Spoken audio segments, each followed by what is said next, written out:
for no this year so kwa said you be trying to man when man ko ajai Yabeko bi my so dear Venezuela mining a 1 year do beko empanimfo bi e kasa wo mu kire mu sei asase wusu a esi ye ema adehye bi eti nananom nsie do no one mo amoda so ti ase ne de one mo say okum twala wo it's a miracle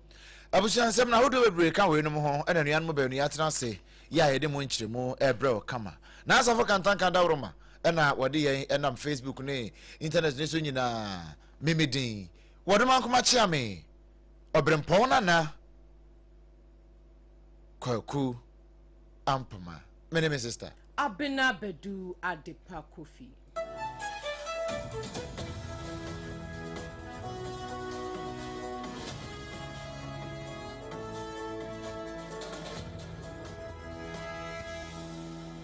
Afei abusia kan ye hona yamfa ensam no nchiremu no ensomo na yadamu live e Facebook ne so enti no ukwa hwe ni mo ma me kire Facebook no a wo search ba hono no na wabo SOMPA 106.5 FM Accra live na wo de ahye hono SOMPA Accra 106.5 live SOMPA Accra 106.5 na the live aka ho na wa join yen e Facebook no so ye free sam na say e wo mfimfini e mantamu na Cape Coast wa mo mayo na ka say onwanyafo George Justice wodi atudwa kire mu say upiemu e wo Cape Coast mfimfini mantamu a say dia wan ma ye mobo esanse wan mo kwan e wo ekuro ni mu afei de efa ekuro no akase mu ebekwa ne nketuwa mu town rose ne de ka ho ne de ni nyina say na artifact ya eno no ewo mu ewo mpotamo no kra de enyini papa enti no bedu baabi pa na animu no awai eti se cake ya ubaba bedie na ni nyina mu no wo mo e ka kire mpanimfo se we enye se ebia ye mepache anase ye meye bibi emfanfa ho na mom wo mo hia foforo krosan se enyini ade nso de enyini ana edonkolize uba pachi o uba fixi o baabi a ubaya ne die benya hoden nanso baabi a enyini na eno no aka no na eno so akoso esese ne ade enti no wohwe mu a sade o kire ne nsemu ene samtwofo hia ya onanyafo George Justice di tuja no wose upie biabi etese nana mbra afei the Graf Johnson ene de keka ankafo pedu empotam ho no de a eye not kora wanum srampanifo ada akwantempon so afo a wono wo hwe akwantempon ne eyi ya kwan ho nsam so ene aban eso mo mra wo nsabem.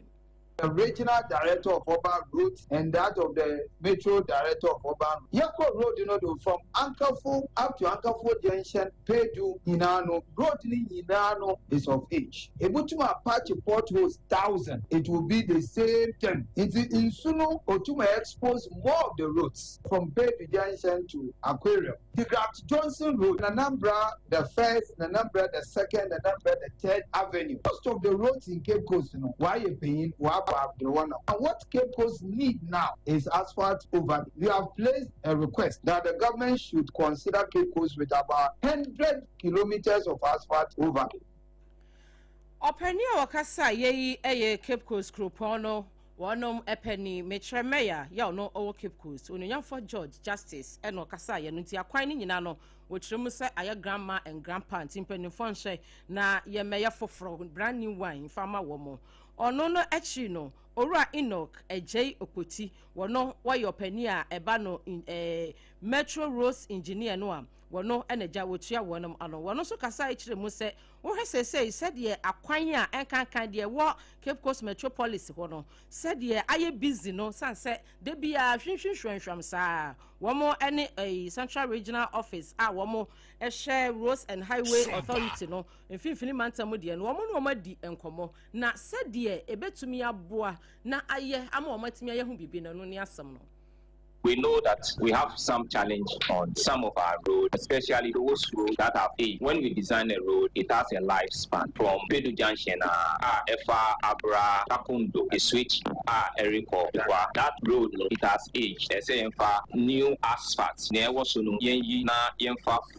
And so we have a long-term plan and then we have a short-term plan. We have captured that road as part of the asphalt overlay, which has been submitted to head office through our regional. When you look at the volume of vehicles that line out, it's very huge. Currently, it is surface dress, but we need to upgrade it to asphalt overlay and also work on the base. That is what we are proposing.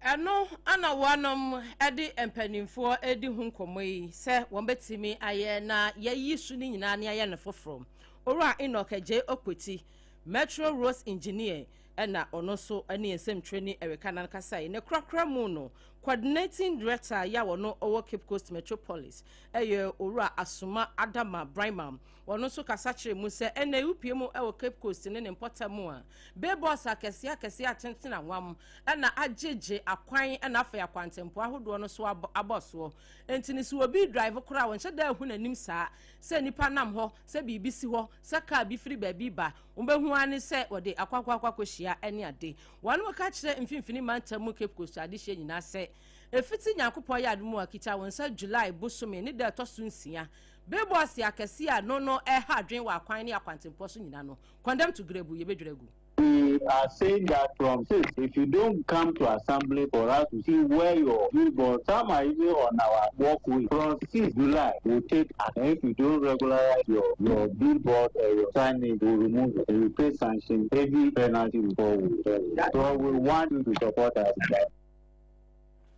Openia Okasa Yeyi coordinating director at the Cape Coast Metropolis. Nana Asuma Adama Brima wono ene kasai ensemi nyina yensem training Eric anane ya oton krafin finfini mantamu esom yen eno kuchire bai afi yanfi ene nchiremo ewo asante mantamu na ekoi womo ya adwuma pa ye from Agabus na womo kopie mu ewo adwumakasi kasi asem ne ye kana asante mantamu ana womo ko ye se womo ko akoduo mdwuma bi kura ho no womo ko ye mko hu se suku a ewo ho no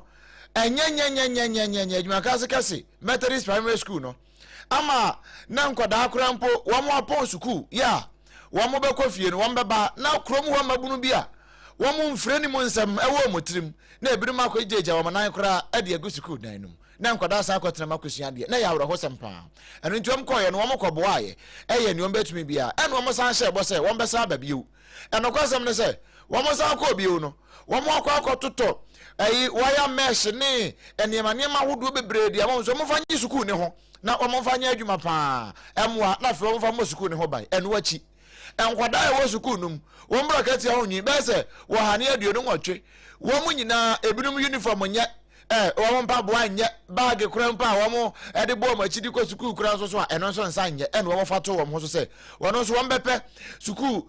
entade bi ede abere enkoda no every crutch ekosi anim ho wo bia nyantade ni bi eno na pania odi anim project coordinator Eric Aboaji Manu wogina simpie ni apaso ene mpani bo nkomo kire senti a wo mbe yes ado yi bebia wo ko suku a omba pamba na manfo ewura classroom ebijo omai go eni ayi de bi sa se ne de ni betumi aya ebetumi asisa ne mano plan we se ye e wo se ye bomb mesh bi e wo aduma no na wo betumi aya class bi no na class aka ne ye amode wo fo eni ye hye ye class bi no asama no example so ne ye mo no isa ye class bi no e be ma school no from the same person na ye basta be bi no ye be ma e from school na classrooms na asaka na omoni ye mo mesh bi na no ya sai apa be ye ama na mencha ye ko ye bai e be mu ni pado ombe nya school uniform it's a night time no and pra ye be mu school uniform from KG1 to class 6 and ye 128 the mother ye be mu uniform no ye 128 we Eric Aboaji Manu one project coordinator Edema Agabus and watch as a nipa 128 and one de sa enema we nyina no e de achewon na adwumakase kase hene ya wono ye fra no nana asansokofo ababio wono nana dwumadie wo kwa akotere mpa de tintiman esanse eyenimonyam hye edema no nanso na dwumadie bi edina kwa akodi baabi enti otu na musini wono so koye no waka say and then and you got not what's said and not that not said on one casa send and music james nana nije in bada or man casa ba no the see only be a good in the race or as the other. And I'm so good about the things, then you is the best. So what's your every as well, man and Bada at so you better one. So now you got I don't know you. Yes, so and Bada Bada every watching and yet and Bada to us, yes, as I get sweat, I get up now everywhere. 200 citizens and yet whether you ask when we have to tell or when I say,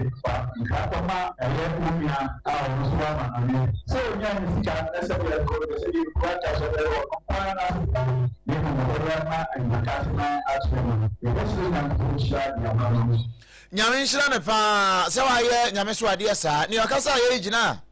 adwuma kasa hene na nemu na asanso kofu ababio ena waka asansem we nyina ade nhyira kase esan gu so edema Erica boaje manu ene ne yaga busu mpanifo nyina se wo mo aye adoye ababoa ama adwuma kase Methodist primary wo mo ato wire mesh uniforms ene ne ma installations ahodo nyina wo mo de aka ho de abro so mo fa mo suku ne ho ban na adesuafo ye wo ho no wo mo nyina nso nya bi na emom da se bi mra bio wo mo fa bi meka ho na wo no mo eni bi no ya no wo mo do so pa wo mpotem ho Abusia wansam fufromo no krata ye da manimi every president ya wono other private newspaper and online news publishers association of Ghana ye twa wontia from open park wo pania wono oye president no eye ora David Tamakro wani penifo ene kasada sie wan mu kire mu se Herald news editor ya na no ya wada no wan mu di ni kwagire mu e wasem dibia Accra High Court wa court no ebobobo ya ne won mon krata wo mo ede koye no na ka wase ya mananafu amaku du na so ne nyina mu bibia ekoye emeja ye jai no besi se one ensemtrofo edisa enkomoyi ne ye sha danfa bibia ngun krata so emre eye Herald news editor ora Larry Dogbe no na ensam ne de kofa ba ye nyina enam so ema okopie mu Accra High Court wa ye di na sam ya Justice Isaac Ado etena so ene say one say Larry Dogbe ya wono woye news editor ewo eye Herald no eye de obakrata enkrata ya eba ibia wo akwakwa publish ensem bia efa businessman bia wode Kelvin Ochre ya woye founder and chief executive officer Edema Springfield Exploration and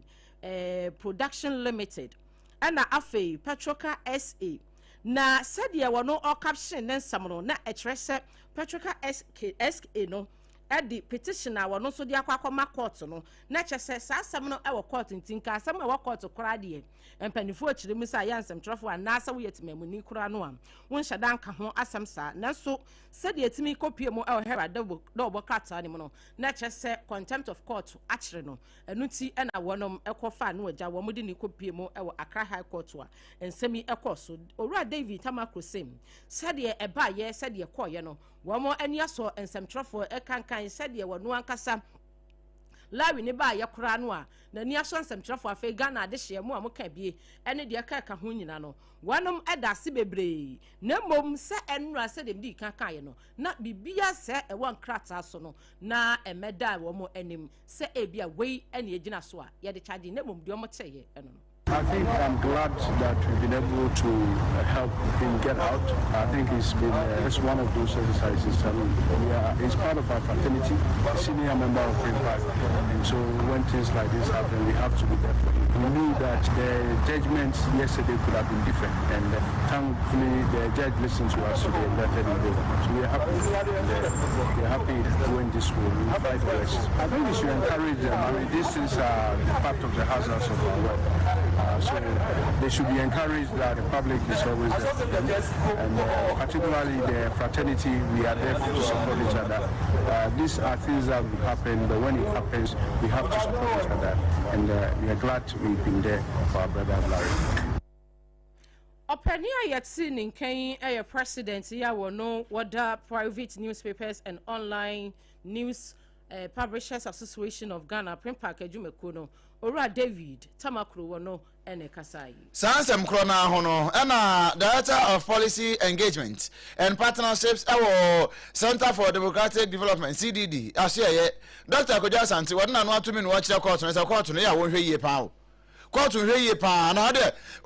mo ya de na nsantrefo ka na wo mu ni kamafo enti no masada twe on ma begina manim se wa kwantam na mo de contempt of court e de echi wam no ma hwe yi a sa de o ya e koso e wa man Ghana mu nsantrefo fa ahodie e na ye tietia so sa no. There are issues around the actual judgment of the court in terms of the restraint and what it means. Then there's the issue about how do you balance the protection for press freedom, particularly when you have these cases that are almost requiring prior restraint, almost like anticipating whether somebody is going to defame somebody. These kinds of actions has been proven to be not consistent with actual democratic principles in these days, because the ultimate aim is that the press is to monitor but to seek the truth. So if you say that, don't publish anything at all about this person, or that doesn't tarnish his image, or so on and so forth, you create a situation where basically you can prevent people from publishing things that are in the public interest and it's also the truth. Then the use of criminal contempt, which many people have criticized since the Muntie times and the election petition times and so on, because what it creates is a conflict of interest for the judge. Wow, na o ya atwenkrofo kasabo e de asom yo nanso nsantrefo adwuma wo mo ye nyina no nia e woso manfo ni hu ane nokura bi ewo mu no ane no wo mo de ba e sape na wono fa ahode no o ye atwe asan Dr. Akodwo Asante wono na wakasa e wona ye Director of Policy Engagement and Partnership ewo CDD e na wode nsem wo nyina eto so mpaka se enim e ko ba de sempre mo be ma na dawroma e na ye te ba bie hwe o de ese wo si dan na nsan nsu atoto nyina wo nse ba bie o wa e dan no wo masi esi ho nipa kura nkotena mu ama anya hwe nanso dan na dweragu na nsan wo ba bia ebisi etimi se we die edan we die ba bia esie die nka asem ka bia ni honso behu ana dweragu afi ye se ye ko dweragu adentia wo ma mfa ne papa nsi dan no wo mo ye ne matra makwa sa se painting bia da me ye ene wo mo koye ne saa na wo mo gya ho saa eno nti ehumu ba na edwiri ensuo to na ehono tese saa cement de wo ma compound na cement nye papa wanto no be papa ntino ye the inferior goods ene ye de ama no ene wo de akotwa cement blocks e de akwa yesa dan de akosi a watimu a tese akwa for how de abre no me pa cho from start to finish e dan no se na ewusi no ba bia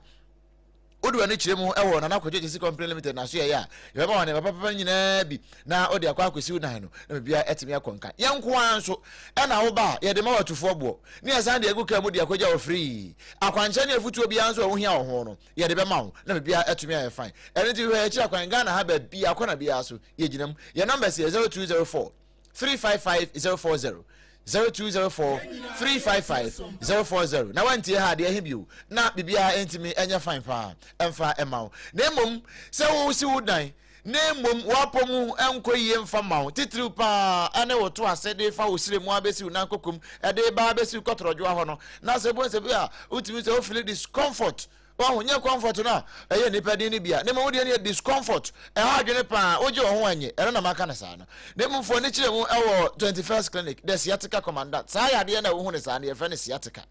ene no wan hwe yi a ebebubu agufom ene na papa nka se sciatica credit mechi wakoma ono wanim ne ye fe ne sciatica wo de so dase ene wo de ye nru e de man krofo wo ku krofo na mom ne ye wanim sciatica na fare ba ya Dr. Tedros Moti WHO o maji na tumi so no de ye ka sciatica wona ni pe okofa ba ye wona ne ba bia ye ko hwehwemu no ehunu ye a wo de aduro eta so e 21st clinic the sciatica commandant we over 15 branches e Ghana ha ba bia eno nti hwe na chira kwan na fa ha ne ko yade bia so etete wo de do sciatica ya 21st clinic ya ka chia ebe hwe so atu ase kama na sciatica kra ya bo ne bongalati na yade be ma de dia anasa yade be yefunu yade awo ne mba me pa cho ne ha bia udi rura 21st clinic ya be hwe ne yi ni nyina de afiri ho je no mess na frɛ na ye nche bia enkrabata ne bi wo e 0540 311 311 0540 311 na one yen abo enkomo na pa twiri wo sen fa ears toothpaste and the brush no fa no twiri wo sen na yeko yie pa e de ama he yen eno an ye di twie se wo de ears toothpaste and the brush no wo de twiri wo sen a ekoyie pa e de ma wo san se eno no eyi njempre wo ha bia e wo sen ne ho etu ase ekura de firi odi o whitening ye total care ene ye wo he ba no so wo ho a e ya wo de twiri wo sen no pa ne anwumra no pa ne anwumra e be koyie pa eno ti ma ne fa ntwi won se Johnson ne so table so provision store no se pharmacy fo nyina ton bi bowura ho na kwaje wo esisi a bia na won so pedodo na watu aton the number si 0501 619 588 0501 619 588 ɛna 0501 390 338 0501 390-338 na one yen etime akasa hwe odie no empompo eta abobo pa wabo wa sese ye frao akosi awa me pacho ewa na wabo ne bebre no eye yade obi nso wo ho a se owa onye adwumaden bia nso se wabre na ne honam ye ne ya pa enti ne moja ne mu wasisi eno nti moja ntimi ni yakoba da bia no waposo ye oya ekuro tuwa na ahene a na ekure na enwuye ya adwene pa wo home ana wo kasa na nka bone de akire wo de no se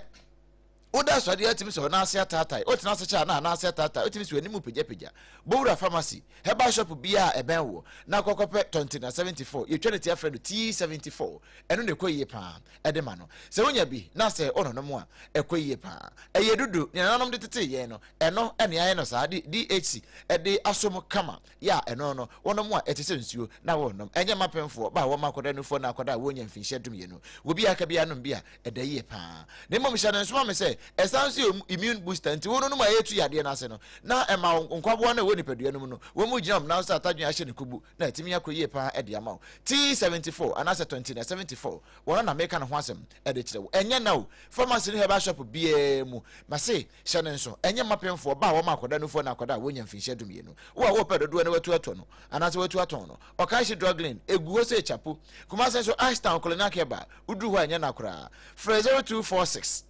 073 498 0246 073 498 and 0501 628 931 0501 628 931 na oni yen abonkomo won madawroma eno maso yasene ya edikasi ebrewo mayana ne ho ani botatam yensa pe ye ba kase ne ntoaso ye de ma wo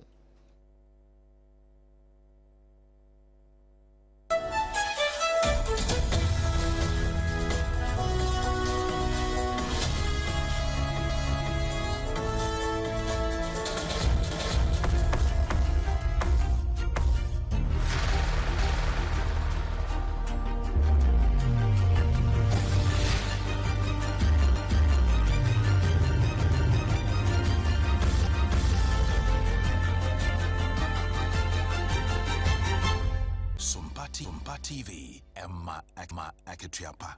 Abusia yada se SOMPA Aketiapa yeto ansam na so anope e wonsam foforo na adehia wonom e wo bekwai omo ate asem de pa esanse bekwai mesin nim wasante mantemu no empanifo chemsa nansan aya na nsuo ho akwa atwe pa bi okra be na watwemienu na watwemiensa e chen do min CFC estate die na nsuo yi adehia enya bi empanifo se nsuo enso yenkwa wo hwe yasetena mu ene se de ye nkwa ensuo no kura no wo ha mu gichemu abupan be se duoso na doctor fo ekenti se wote wo na ensuo eni wa brabom ensuo eni wa setema na okra wo kyerew na wo hiahia wo enu nti mesini no opani a wo no oye krache ya wo no wo eye be kwai mesini nim ayo no nyamfo salifu isaka wakasa kyerem se enche be kwai adehye no omo de niam bebre agu akwam a de ye fe no water treatment plant no wanu ebenya bi efie bia mu benya nsuo afa community bia benya nsuo obi abenya nsuo adwade ade adi wonu djuma minya information bia sa efa ajanan eni nsuo na be kwai sa wo hwe sesi ayi a kuro no etre eno nti e wo se ye nsuo no ye tre mu me no kasa yi me ne community water fo akasa ya sha se a ye di boreholes mu de e ka ho na afa ye nsuo no in terms of quality sani etie no efi kakra wo me no kasa yi enche bia bosumu wei edi anim ko na wie ye no ne de treatment water plant ye de ba abehwe se de be ya ye nsuo no efi a wo se ye firi mu no e be ye firi mu amana ya kono minim ye se bibi fufuo bi wo wa ya kwansi de mana nanom a omo de betu ya nim na assembly no e be ye ne asese wo se ye boho ni dia won betu bi ewo ekurokuma na akurokitua bi eben bekwai na obi anso enyansuo ni bi afa water treatment plant no nso said ye munsuo na ni nya na ya ngogobe ebi wo hodom akwase konkonti bank tenkete wo na nemu no ye be treat ni na akamafo wan ama moso manyansu pa anom MC ya wono owo bekwai mesinim ononyafo salifu isaka wono na ni ensem training ba wo beidu ekasai abusia eguso gina mu asante mantam mu ha na askwamra sebedwani eye maame Patricia Apiaje SOMPA ayi wo mo kwade wo frɛ no SOMPA hema ya wono MPP Rosalenda wono wogina mu pa wono na wo ka kira santimanta mo so for Dr. Frank Amako hene se wafana wofra mo mfa nsi asokwa won fantra na regional coordinating council hwa na wonya ne woye na no wono na mwa wa so ho se amanfo bi keka blaster match e ba ba yibi kra wa asokwa interchange na se wono se he dia no na nsan be penti wa ya ka kire wa mua no o san de screen ba be si kwa ho unim so betimi akoso accident o de ehwe ne ya penti eye nipa ho ofe ene ye de ato ho driver ni passenger ya wote ka mu obetimi abon kwantene akohwe na driver ni so ka so okohwe bia enya accident no akokoso o san de TV san ba be si ho na woduru ho na so opeja ne nsa say we de Ghana ahye say de no Ghana nya first guy say on go ya na manfo egbosi na nso ansi agai na wokoye so okogina ni na wokotia so de kobu obi to ana say bia wo yeso wo hwe bi na wo de kobu obi a na de asempa na eba eno nti won de ka che Dr. Frank Amako hene say wo betimi atena RCC ho ayi machine de ama obi ahwe ne mu nim no de si asokwa wo be bone ma bia. I have heard of a good initiative that has been taken by the municipal chief executive. But one thing I am not in agreement with is where the screen has been mounted. I think every development or infrastructure that has been laid in every place has its own purpose. But to go and place a screen under an overpass is something that I think is very dangerous. Because the overpass is such that if the screen is visible to traffic or vehicles pass, somebody might lose concentration, and before we say jack, it can just overturn and cause an accident, at which time members would not have the privilege of running away from the spot to avoid anything. It started having a model function on that ground, and at an assembly meeting, I protested. We Mama Patricia Apiaje, one na waya so kwamra sebedwani eno wokan se obi akọfa wo sesi ya no yeso ma menhwe na me momani akọ ma kakra obehu ano de akọ akọbọ obi ka ato obehu ano de abobi obehu ano de akodu nipa mu kra we de wote ase kra enye ye nti Dr. Frank Amako hene obagwen ho agwen ho bi hwe no amfa TV bia ma be si overpass na se na ne ho kra no ye nka nwie ye abusia ye kowie kase no e wo bi maimo na Venezuela mainim ehọ ne edoko arehosem a esi ho fiti enano ukwada ne ba ne die enya asem kuma akra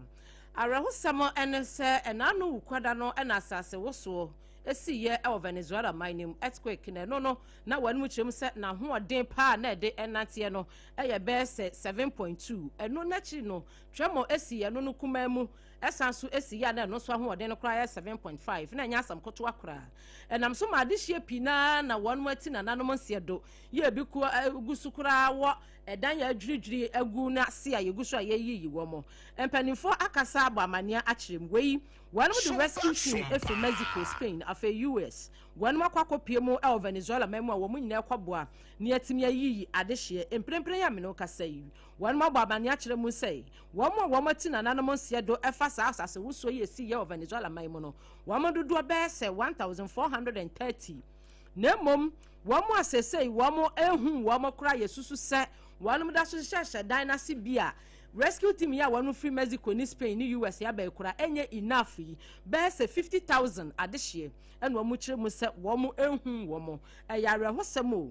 na ni nyina enkanfo ano empanifo wo mu di wo mu twuma e humanitarian aid agencies ne same ansakura na ebia dan bi badwiri na mubetimi akurikuri niama kakra free so yi nnua cement ne de kaka ho na moyi nipa no na se nipa no benya hoodin a ebeteki be se 48 hours to 72 hours se after 48 hours ya akwakwesi 72 hours montimi nipa na mfra de na se de a ene munka hunu se nipa no bayi no wa ye dead body na kyese wati na nanam ensiedo ni nyina mu no empanifo aba amane asem eya dumbio womo a yatimi ayiyi womo afri dan ya adwiri e won potabo na se a enkwada su kura wono no eya miracle okum chola esan say wo hwese de dan na adwiri pa gugu adehye so a ye bayi binum na enkwada su wo womo mu no na kyese nyankopon ayade dododo ni nyina mu no empanimfo say de amama ya hodo ye show concerns andra kra ebra Ghana ye ne Croatia ebeboyi wamudi kan ema ye mini talent na asam na kwa ya reho ebi kura sa no kura na to Ghana for so ema Croatia she tu ni ade ni nyina mu no efiri ho no mu a empanimfo ya president ya ono so wafa ho etoto sere se bibia betumi akoyi ya owura Donald Trump wono so asomu a ni nyina bibia ekoyi ya yehwese rescue team afoforo nso efiri baabi a wono de kwa akosomu ama ya ho aye ha ya yi wo mo isusu se wo mo da so ehye edan na se wo mo mafiri mu nyina no ya mefa wo mo kra nsi afi ball bo enroda ana Ghana ye ba modern World Cup group stage no final match ye ne Croatia for abate ye hu na Croatia for asha ye 2-1 na no kra no sa 1 no nyame amago ye fa akire ba ya wo mo twe ho da were twen se nko mo pe offside kra ye nye offside mfama wona nso na ba bi offside ne nam de na nye eno nti referee na anye nti ye 2-1 na England ene Panama group na mu England for modern Jude Bellingham ne the nation's captain Hurricane ebo modern atitigu Panama for so ne omo ye ne 10 pass seriously emo amu twegu om so 2-0 Ghana for bre azan ye she Panama om do mo ye ne so easy but omo England for be she Ghana no omo twefa wo mo eno achi Colombia ne Portugal beshe wo jam jinam o jam nya no oba na pimpo wo ba na defenders ya je wo ba na ate afa nchen ye wie ya Portugal ntimi anhye ko Colombia so ntimi anhye bi wo mo so se wo ho awu pa ama omo bo 0-0 na DR Congo ebo bese du ba ko wom ni Uzbekistan asa wo mo be ye bibi wom be bi 10 minutes na Uzbekistan as chef first go yes ade na yeka anche DR Congo wa dia wisimo wom so mo ntwan de fi Africa womo di womo meche yehu ye na DR Congo ateka na so mo yensa amoma tim baako eno nti enra womo so match no ekokoye 3-1 ewo ho Algeria ne Austria womo so de boania Algeria for say wom betimi ahye go supa na womo te akire ho yesa no womo ne Austria 3-3 ya no say yegusu ahwa ne betimi akwakwesi we akire ho ayanesa eno achi Jordan womo kra de ase bon womo nka ho womo ni Argentina Leo Messi ne Julian Alvarez mo ne nkrofo Enzo Fernandez mo womo titi akire ho e de pan ye wie ya womo ahye Jordan for come yensa ama Jordan for timiti mu ba kope abusia say efunu ni abie na Ghana for san kromo avoid Portugal ampa ma timi avoid Portugal womo ne Colombia for na bebo ene ya nonson na round of 32 no ashase den ya womo sande bi eto aso akwa na say Ghana ne Colombia ene bebo a eno so akoya asem kese emi yebusa senti Ghana betimi a triumph over Colombia na eno ya asem no de di akira eba nti no a results no ne eba ye ene Ghana ba bia ye kwa akosia no ena ye de ama osa no eko ba je sisimpene mu na daworoma ene waso ya sene eme ye de kase bere wo bra 21st clinic the theatrical commandant wom so bo ye chidom ema Leicester Ghana Limited e de yas toothpaste ene de brush no ebe so ya sene na 2074 T74 enso bo ye pia ma ye de besom wo no ye de kase no nyina e de asie ye tena se e wo SOMPA 106.5 e wo nkran ha no SOMPA 93.1 e wo Asantebante moje ya dan for radio e wo France ahinkro Paris emu wom so eje kase no nyina etopeten e SOMPA 101.1 watakwa 103.3 e watakra de 106.1 e watachiman 98.9 e wosonyane 90.7 won kranza e na afi 101.3 e wo doma ene ye nyina SOMPA ne bia doma wana doma FM 100.7 eje kase egba peten ye afi kanehie ban radio je Kingdom 106.1 e wo mankasim FI Facebook no FA ho e ye SOMPA Accra 106.5 live SOMPA Accra 106.5 live and on YouTube no air SOMPA FM live www.sompa online.com so nsemi dodo na agu ha wo betime akọ na wakọ kenkan bie enuanom a ye je bre e de kase ebre wo no eye me wadom akoma chia me obrempon na kwaku ampuma meni aba abena bedu adepa kofi na asafo kantan kan da woroma na wode yen ekọ abefo ntentan fidie ne so ema yetimi ebesom na yeso de so edie na happy birthday emfa nkoma we mia menu aba teacher ni ya wo gofodia wajina wo chira de kakra ewo ho Naomi Boateng na ya saa na efre no bebi na ya Naomi, happy birthday. Nyankopon hyira wo na wanti na de mo nkyerɛ wo. Wonyɛ wo kɛseɛ mene set ɛne abusua no nyinaa America ho. Ye nyinaa we show happy birthday. Unkumaafo nyinaa ɛne wo ma no nyinaa ɛne yɛ no mo ɛyɛ anuafo ɛne wo mo aka wa kyire no nyinaa no sɛ awodapa ne yenhyira enkoso yedie enkwatenten ɛne sika ahyɛ mu sɛ dotwo ɛna yɛde ɛma wo happy birthday. Nyankopɔn wo nhyira pa abusua yɛ sɔre so na asafo kantanka ɛde nyom kakra bɛtoa so na yɛ kakra bi a yɛbɛte afam ɛwɔ alabasta ne akwafa ne aka nyina